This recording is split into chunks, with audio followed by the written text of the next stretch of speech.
Bienvenue dans le podcast Ose briller. Je suis Élodie Leclerc et je suis ici pour te partager toutes les clés pour te libérer, t'accepter pleinement, rejoindre le mouvement de la vie et briller de mille feux. Je me réjouis de partager ce nouvel épisode à tes côtés. Installe-toi confortablement et savoure cet instant. Salut beauté, j'espère que tu vas bien. Je suis hyper ravie de te retrouver dans ce nouvel épisode du podcast. Ça fait longtemps, ça fait un peu, je crois que ça fait genre 2 semaines que je voulais t'enregistrer cet épisode et puis j'ai eu vraiment beaucoup de choses à gérer. La fin de l'écriture de mon premier livre, enfin plein de choses. Et donc voilà, vraiment j'ai hâte de te partager cet épisode parce que je pense qu'il va parler à beaucoup de personnes. donc voilà. Alors avant de plonger dans le vif du sujet, eh bien je voulais juste te rappeler qu'il y a la prochaine session Flow Énergie qui se déroulera samedi, ce samedi-ci avec un Power Flow. Donc voilà, si tu veux te muscler mais en t'éclatant et en faisant circuler l'énergie, etc., eh bien viens parce que franchement on va s'éclater. Et puis il y a les autres sessions aussi qui vont arriver. Session Bloom Dance aussi en ligne le vendredi 4 décembre à 19h30. Donc n'hésite pas à t'inscrire, je te mets de toute façon les liens ici en dessous. Et vraiment c'est juste magnifique, donc n'hésite pas à venir partager ce moment avec nous. Alors le syndrome de la bonne élève ou du bon élève, voilà, j'ai mis au féminin mais messieurs, voilà, c'est quoi? Je pense que ça va beaucoup te parler. Alors on parle aussi parfois du syndrome de la bonne personne, d'accord, donc ça dépend un petit peu. Moi j'ai utilisé la bonne élève parce que je trouve que c'est un peu plus impactant. Donc c'est quoi ce syndrome, avant que je puisse te partager aussi ma propre expérience. Alors clairement, c'est le syndrome où on va avoir besoin d'être tout le temps une bonne personne, de tout le temps être bien vu, de toujours être vraiment quelqu'un de bien. C'est vraiment cette recherche, cette quête vraiment absolue de la bonne personne. Ensuite, il y a vraiment ce critère de vraiment besoin d'être perfectionniste. Donc, ce sont des personnes qui sont extrêmement perfectionnistes, qui vont elles seront jamais satisfaites, elles vont toujours devoir aller plus loin. Ce sera jamais assez en fait. Donc il y a vraiment cette recherche de perfection qui est constante, en fait, qui est tout le temps présente. Elles ont besoin aussi, les personnes qui ont ce syndrome-là, de se sentir utiles aux autres. Et donc elles se font complètement passer en dernier. Il y a vraiment cette notion, ce besoin d'être utile, de servir les autres, d'être productif. Il y a vraiment ça qui est très présent aussi. Ce sont aussi des personnes qui ne savent pas dire non. Donc elles vont dire oui à tout. Elles vont complètement s'oublier. Elles vont se faire passer en dernier en fait.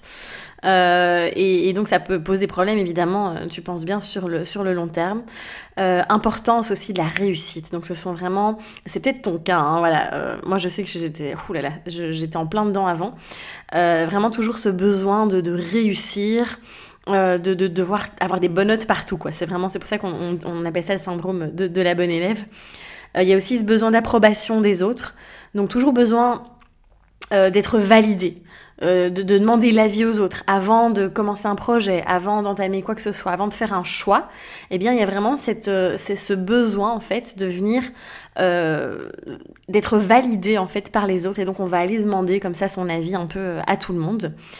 Ce sont aussi des personnes qui souvent vont, donc elles vont à l'encontre souvent de leurs propres désirs, mais elles vont rentrer dans le cadre, rentrer dans le moule, faire en sorte de bien rentrer, de bien respecter les règles, et de bien rentrer dans le moule de la société. Ce sont aussi, évidemment, il y a ce truc de je respecte les règles, comme je viens de dire, je réponds aussi aux demandes de l'autorité. Donc clairement, alors ça me fait sourire quand j'ai écrit ça dans mes notes, parce que je me suis dit, on est en plein dedans dans la situation maintenant. J'ai pas spécialement envie d'aborder le sujet, mais en tout cas, on voit vraiment les personnes qui sont dans ce syndrome et qui vont vraiment respecter à la lettre la moindre petite, qui sont en fait, qui répondent vraiment à l'autorité parce que il faut être vu comme une bonne personne. Et c'est très égotique aussi finalement de vraiment d'être dans cette recherche de « regarde, je suis les règles, regarde, je suis une bonne personne ». Et ça, c'est vraiment très intéressant à observer. Ce sont aussi des personnes qui ne vont pas demander de l'aide. Donc, ils vont vraiment vouloir se débrouiller seules. Même si elles demandent, il y a cette demande d'approbation de l'extérieur, eh bien, elles vont avoir vraiment des difficultés à demander de l'aide parce que, encore une fois, une bonne personne, eh bien, ça se débrouille tout seul. Une bonne élève, ça étudie seule dans son coin et ça réussit seul. Voilà, il y a vraiment tout ça aussi. Il y a encore plein d'autres critères, mais voilà, je voulais vraiment partager ici les principaux. Et en fait, ce qui se cache, finalement, derrière tout ça, c'est vraiment, si je suis une bonne personne, alors je suis aimée et acceptée. Et c'est ça souvent, après c'est bien plus complexe que ça, selon les personnes. Moi, je le vois vraiment dans les accompagnements individuels. On voit vraiment, selon les personnes, mais souvent il y a ça. Il y a vraiment ce truc de « Ah, mais en fait, je serai aimée et acceptée », seulement si je suis une bonne personne. Et souvent, il faut remonter à quand on était enfant avec papa, maman, tout ce système de tiens, il faut que je prouve, il faut que je montre que je suis une bonne personne parce que sinon je vais pas être aimée et je vais pas être acceptée par papa, maman. Et on recherche cette reconnaissance. Bon, alors là, c'est très individuel évidemment et on va vraiment dans les racines. Hein. Mais donc voilà, ça c'est un peu le tableau de ce fameux syndrome du bon élève ou de la bonne élève. Alors moi clairement, hein, j'étais en plein dedans. Ça a été vraiment un syndrome j'étais vraiment en plein dedans. Et c'est très marrant parce que j'ai vraiment ri parce que c'est le week-end passé. Je suis retombée sur des photos de moi il y a, je dirais, 6-7 ans, un truc comme ça. Ouais, plus ou moins. Quand j'étais vraiment à fond dans ce syndrome. Et je ne me suis pas du tout reconnue. C'était à mourir de rire. Dans l'énergie que je dégageais sur les photos, dans ma manière d'être habillée, dans ma manière de me tenir, dans l'énergie que je dégageais, c'était incroyable en fait. Et c'était ouf de me voir, vraiment je rentrais dans le cadre, dans la case, dans le moule. Et j'avais vraiment une vie rangée en tant qu'institutrice primaire. Voilà, tout était très contrôlé, très mesuré. Tout devait être parfait. Fallait que ce soit la vitrine du bonheur, quoi, la vitrine de la perfection. Et en fait, c'était tellement épuisant. Oh mon Dieu, c'était tellement épuisant de toujours être là-dedans. Et c'est incroyable en fait quand on lâche ça, on arrive à lâcher cette étiquette en fait qu'on se met, c'est aussi une stratégie finalement de protection, encore une fois de survie. C'est l'ego qui crée tout ça évidemment, ce sont des croyances et autres. Et bien quand on s'autorise vraiment à lâcher tout ça, et bien c'est tellement libérateur en fait. Mais oui, j'étais vraiment en plein dedans. Je me souviens que fallait toujours que je sois bien vue. D'ailleurs, j'étais toujours une très bonne élève à l'école. Je ne savais pas dire non, donc je disais oui à tout le monde. Donc je me laissais complètement parasiter. Je posais pas du tout mes limites. J'étais complètement déconnectée aussi de moi-même, finalement, de mes besoins, de ce que je voulais. Et j'allais toujours chercher l'approbation à l'extérieur. Et surtout le fait, et c'est très marrant parce que quand j'étais adolescente, j'avais vraiment ce côté très artiste, très rêveuse, très créative, et que je suis vraiment venue étouffer. Et donc voilà, finalement, c'est ce magnifique parcours que j'ai eu avec même les problèmes de santé et tout, gratitude, parce que ça m'a réveillée et je suis vraiment venue me reconnecter à tout ça. Et donc, c'est juste génial en fait. Et donc, je ne peux que te souhaiter, si tu as encore ce syndrome de la bonne élève, de pouvoir vraiment t'en libérer. Je vais te donner justement maintenant les clés qui, moi, m'ont permis en tout cas de me libérer vraiment de ce syndrome en fait. C'est ok, hein. Déjà c'est d'aller le reconnaître. Je crois que c'est la première étape. C'est vraiment que tu ailles vraiment reconnaître et d'être honnête avec toi-même et de te dire bah ouais en fait c'est vrai que j'ai toujours ce besoin de devoir être l'enfant modèle quoi. Donc déjà la première chose c'est je reconnais et c'est ok en fait. Maintenant c'est qu'est-ce que je peux mettre en place, comment je peux agir pour me libérer de ça en fait. Alors pour moi la première clé c'est vraiment d'accepter toutes ces facettes, même les plus moches, même les plus... tu sais, vraiment, on a tous des facettes, comme on est des êtres humains, on est tellement pluridimensionnels, on a toutes ces facettes, les facettes d'une... En fait, on a les deux faces d'une même pièce à chaque fois, tu vois. En nous, on a le beau, le moche, on a le généreux, l'égoïste, on a l'honnête, le menteur. En fait, on a tout ça en nous. Et c'est d'aller accepter vraiment toutes ces parts-là. Parfois, oui, parfois en fait j'utilise un peu de la manipulation pour obtenir ce que je désire. C'est ok en fait, ça fait partie de moi et je le reconnais. Et c'est ok en fait. Là j'ai envie de dire non, j'ai envie de dire non. Et c'est pas pour ça que je vais être une mauvaise personne. Enfin bref, et c'est vraiment d'aller t'accepter encore une fois dans toute ton entièreté en fait. De ne pas, parce que c'est ça, quand on est dans le syndrome de la bonne élève, c'est que on va vouloir montrer que les belles facettes de soi. Et donc, on va tout le temps être dans le contrôle pour ne pas montrer ces zones d'ombre.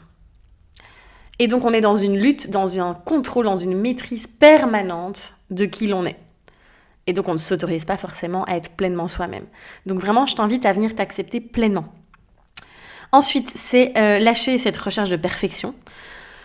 On n'est pas là pour être parfait, on s'en fout complètement. On est là pour, encore une fois, passer à l'action, faire des essais, faire des erreurs, apprendre, vraiment. Et ce sera jamais parfait en fait. Et en même temps, tu sais bien, je le dis souvent, tout est parfait.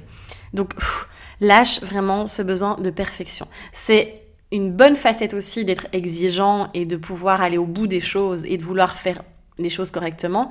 Mais il y a une limite aussi de ne pas tomber dans cette recherche de perfection. Et à un moment donné, il faut juste passer à l'action, en fait. Parce que c'est ça qui t'empêche aussi de réaliser tes projets, tes rêves. Et souvent, moi, on me dit « Mais Ilo, comment tu fais pour réaliser tout ça ?» En fait, c'est quand j'ai lâché ce besoin de perfection, en me disant « Ok, en fait, je passe à l'action, j'y vais. » Et en fait, c'est tellement beaucoup plus simple. Et c'est comme ça que j'apprends encore plus, en fait. Donc, c'est juste génial. Ensuite, écouter ses besoins et y répondre. Et ça, c'est tellement important parce que, comme je te le disais, souvent on va d'abord être utile aux autres, se faire passer en dernier, parce qu'il faut qu'on soit Mère Teresa. C'est vraiment ça en fait. Donc l'idée ici, c'est de revenir, t'écouter, te faire passer en premier. Et c'est de l'égoïsme sain en fait. C'est ok. C'est vraiment ok de s'écouter d'abord parce que du coup, tu te respectes. Et ça, c'est tellement important. C'est tellement important parce que tu vas aussi être dans le respect de l'autre. Tu vas pas faire quelque chose parce qu'en plus t'as pas envie de le faire, tu vas dire oui et du coup tu vas sentir que t'es fatigué parce que l'énergie c'est pas juste, c'est pas aligné.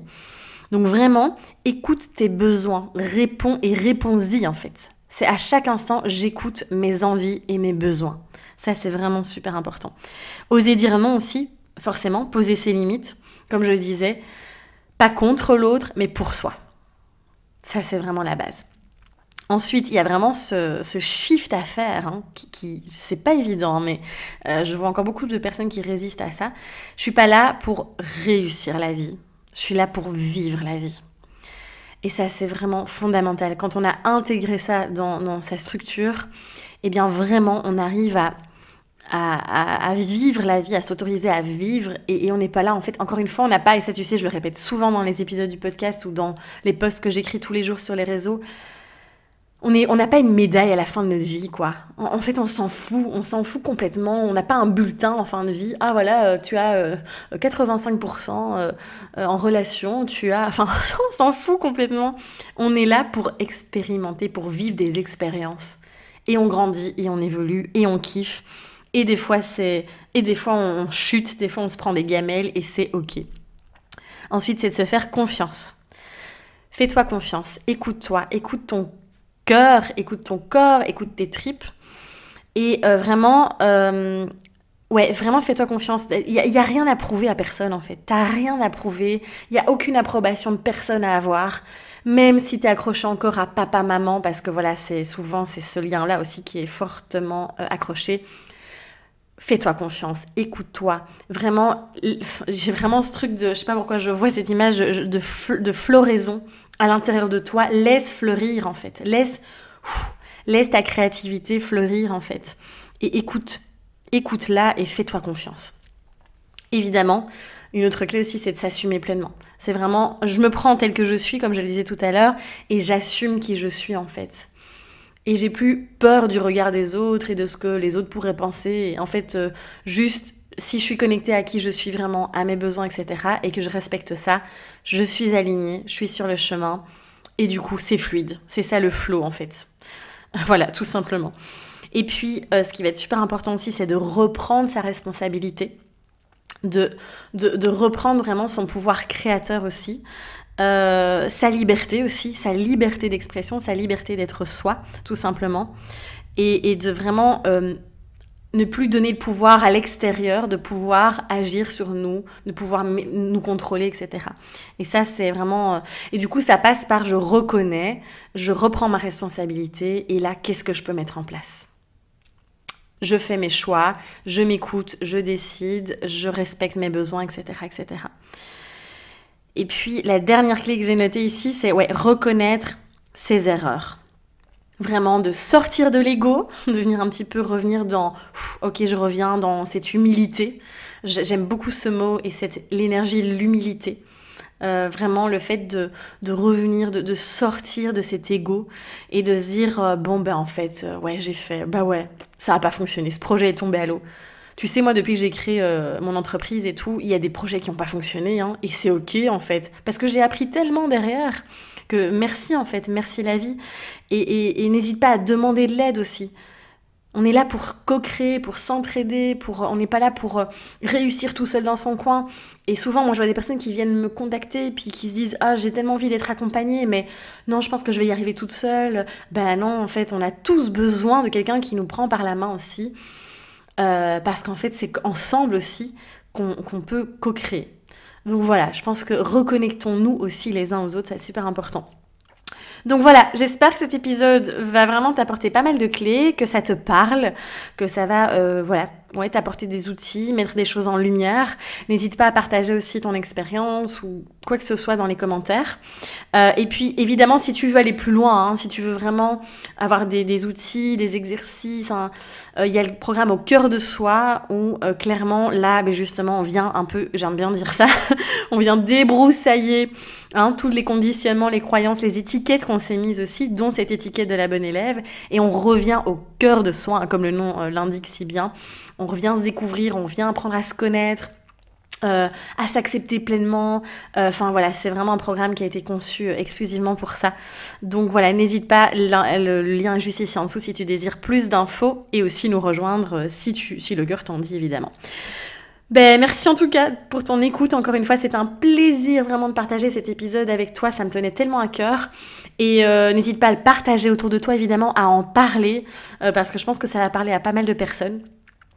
Donc sortons, lâchons ce costume du bon élève ou de la bonne élève, déposons-le et revenons dans notre unicité.